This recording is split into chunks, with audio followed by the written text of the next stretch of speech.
नासद्दासी no सद्दासित्तद्दानि नासिद्रज्जो no व्योमो no Vyoma परो यत् किमावरीव कुह कस्य शर्मन्नभ किमासीद् गहनं गभीरम्. Then even nothingness was not, nor existence. There was no air then, nor the heaven beyond. What covered it? Where was it? In whose keeping was there then cosmic water in depths unfathomable, unfathomed? न मृत्युरासीदमृतं न तर्हि नरात्र्यः अहनम् आसीत् प्रकेतः आनीदवातं स्वधया तदेकं तस्माद्धान्यन्न परः किंचनास. Then there was neither death nor immortality, nor was there then the torch of night and day, the one breathed windlessly and self-sustaining. There was that one then, and there was no other. Tam asi tamasa guhamagre praketam salilam sarvama idam tuchyenabhvapihitam yadasit pasastam tanmahina jayatekam. At first there was only darkness, wrapped in darkness. All this was only unillumined water, that one which came to be and closed in nothing, arose at last, born of the power of heat. Kamastadagre samavartatadi manaso retah prathamam yadasit sato bandhumasati niravindan hridi pratishya kavayo manisha. In the beginning, desire descended on it. That was the primal seed, born of the mind. The sages who have searched their hearts with wisdom know that which is kin to that which is not. Tirashchino vitato rashmiresha madha svidasit drupari svidasit retodha asan mahiman asan swadha avastat prayati parastat. And they have stretched their cord across the void and know what was above and what below. Seminal powers made fertile mighty forces. Below was strength and over it was impulse. Ko adha vedaka iha pravochat kuta ajata kuta iyam vishrishti arvagdeva asya visarjane natha ko veda yat ababhuva. But after all, who knows and who can say whence it all came and how creation happened? The gods themselves are later than creation. So who knows truly whence it has arisen? Iyam vishrishtiryeta ababhuva yadiva dadhe yadivana yo asyadhyakshah parame vyomanso angaveda yadivana veda. Whence all creation had its origin, whether he fashioned it or whether he did not. He who surveys it all from highest heavens, he knows, or maybe even he does not know. नमस्कार मित्रों, राम राम, जय श्री एकलिंगनाथ जी. ये जो है ये है नासदीय सूक्त। आज का जो ये पाठ था ये नासदीय सूक्त का पाठ था। नासदीय सूक्त, हिम ऑफ क्रिएशन भी जिसे कहा जाता है अंग्रेजी में। हिम ऑफ क्रिएशन क्या बताता है? हिम ऑफ क्रिएशन बताता है कि सनातन किस प्रकार से प्रश्नकर्ता का सम्मान करता है, किस प्रकार से प्रश्न करने की स्वतंत्रता देता है सनातन। प्रश्न क्या, आप यहां तक प्रश्न किया जा रहा है कि परमात्मा जो है क्या उनको भी पता है कि सृष्टि का उत्पन्न किस प्रकार से उत्पन्न हुई, और प्रश्न किया, प्रश्न के पश्चात फिर उसका उत्तर खोजने के लिए या उसे तर्क के द्वारा समझने का प्रयत्न भी यहाँ पे इन 7 जो श्लोक हैं इनमें किया गया है। ये 7 जो छंद श्लोक या ऋचाएं जो है, वैदिक ऋचाएं ऋग्वेद से ली गई हैं, 10वें मंडल से हैं ये। तो ये जो ऋचाएं हैं, 7 ऋचाएं, ये प्रश्न करती है कि सृष्टि से पहले क्या था, किसने ढका था। जो एक वो प्रमुख गीत हमने हम सभी ने सुना था प्रहलाद निहलानी जी के निर्देशन में बने भारत एक खोज में। हालांकि भारत एक खोज तो पूरी तरह से प्रोपेगेंडा था जो नेहरू जी की पुस्तक पर आधारित था, किंतु जो गीत था वो बहुत मधुर गीत था। तो वो गीत यही नासदीय सूक्त के ऊपर ही आधारित था। नासदीय सूक्त जिसमें प्रथम तो प्रश्न किया गया है कि यह सृष्टि कैसे उत्पन्न हुई, इसे किसने बनाया, किसने इसे रचा। फिर उसके बाद बताया गया कि जब सृष्टि के आरंभ में जब कुछ भी नहीं था तब अंधकार ही अंधकार को ढके हुए था, और उसी अंधकार में बीज रूप में एक इच्छा उत्पन्न हुई। उसी अंधकार में बीज रूप था और वही बीज स्वयं से स्वयं श्वास ले रहा था, और उसके मन में उत्पन्न हुई इच्छा, इस सृष्टि के निर्माण की इच्छा उत्पन्न हुई। और उस सृष्टि के निर्माण की इच्छा उत्पन्न होने पर उस बीज ने स्वयं को फैलाया। जो कहते हैं ना, मतलब इसको एक्सप्लोजन नहीं कह सकते, लेकिन हाँ, स्वयं को उस बीज ने फैलाना प्रारंभ किया चारों ओर। और इस प्रकार से जो अंधकार से ही अंधकार ढके हुए गर्भ का जो विवरण है वो यहाँ पे मिलता है, किस प्रकार से अंधकार ही अंधकार को ढके हुए।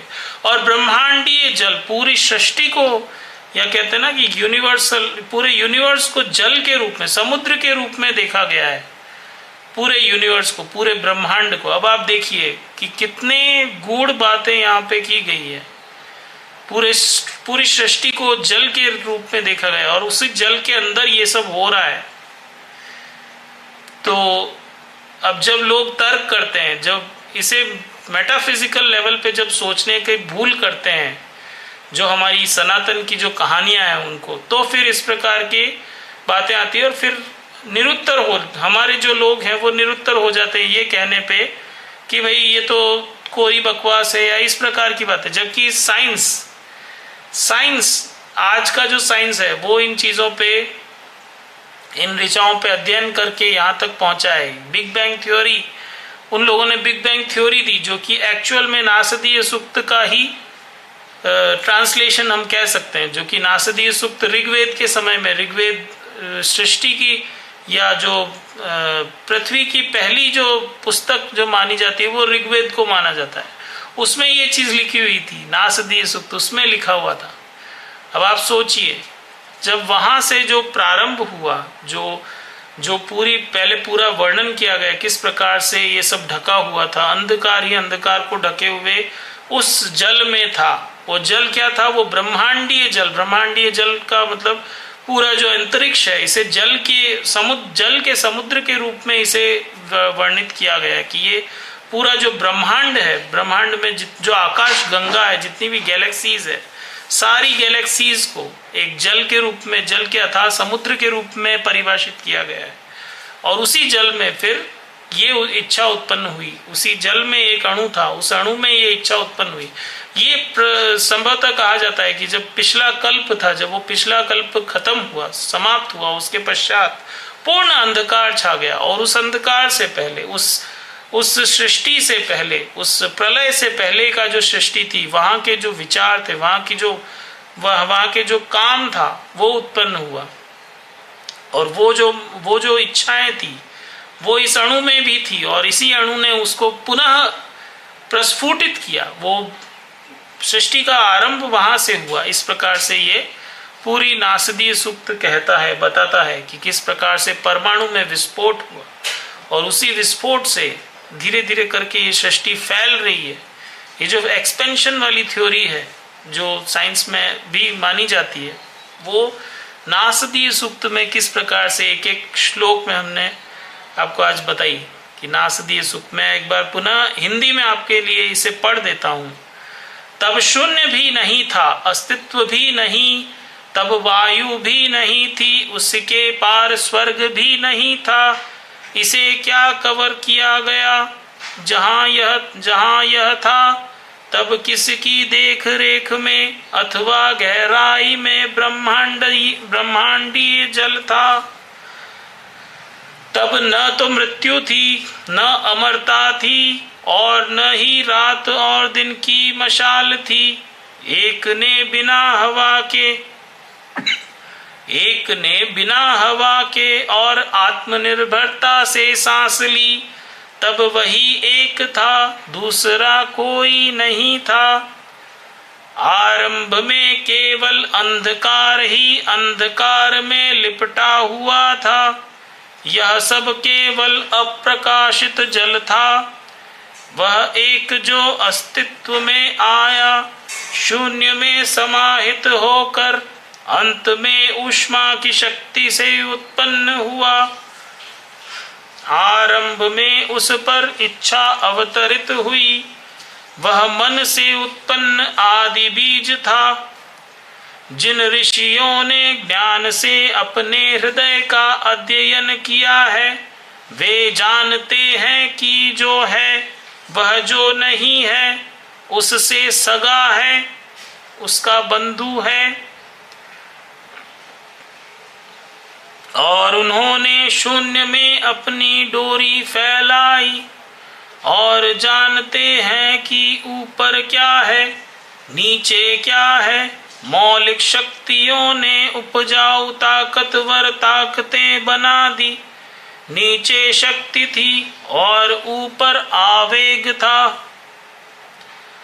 लेकिन आखिरकार कौन जानता है, और यह कौन कह सकता है कि यह सब कहां से आया और सृष्टि कैसे हुई। देवता स्वयं सृष्टि के बाद के हैं, इसलिए वास्तव में कौन जानता है यह कहां से उत्पन्न हुई है। सृष्टि की उत्पत्ति कहां से हुई, यह वही जानता है, या शायद वह भी नहीं जानता, चाहे उसने सृष्टि की रचना की या न की हो। जो सर्वोच्च स्वर्ग से इस सब का अवलोकन करता है। यह प्रसिद्ध नासदीय सूक्त है, जो कि ऋग्वेद के 10वें मंडल का 129वां सूक्त है। इसका अनुवाद और विवेचना कई विद्वानों ने की और इस पर ग्रंथ भी लिखे गए हैं। केवल इसी सूक्त के लिए यहाँ पे जो हम फॉलो कर रहे हैं, ये बेसिकली sanskrit.documents.org करके जो वेबसाइट है, वहाँ से हमने इसे लिया है। तो उनका भी हार्दिक धन्यवाद कि वॉलेंटियर्स ने इसका पूरा अनुवाद उन्होंने किया है। और इससे पहले अंग्रेजी में जो हमने पढ़ा था उसका अनुवाद ए.एल. बैशम ने किया था। उनकी जो बुक थी the wonder that was India में उन्होंने किया था। तो मित्रों, यही आज की प्रस्तुति थी जिसमें कि आज हमने आपके सामने नासदीय सूक्त का पाठ किया और उसके बाद उसका हिंदी में अनुवाद भी आपके सामने पढ़ के आपको बताया। तो आपको ये आज का वीडियो कैसा लगा, इसे शेयर कीजिएगा युवाओं के साथ, अधिक से अधिक युवाओं के साथ इसे शेयर कीजिएगा। लाइक शेयर सब्सक्राइब तो आपको करना ही है। अधिक से अधिक लोगों तक इस तरह की जो हमारे रिसाइटेशंस हैं पाठ के, उन्हें पहुंचाइए।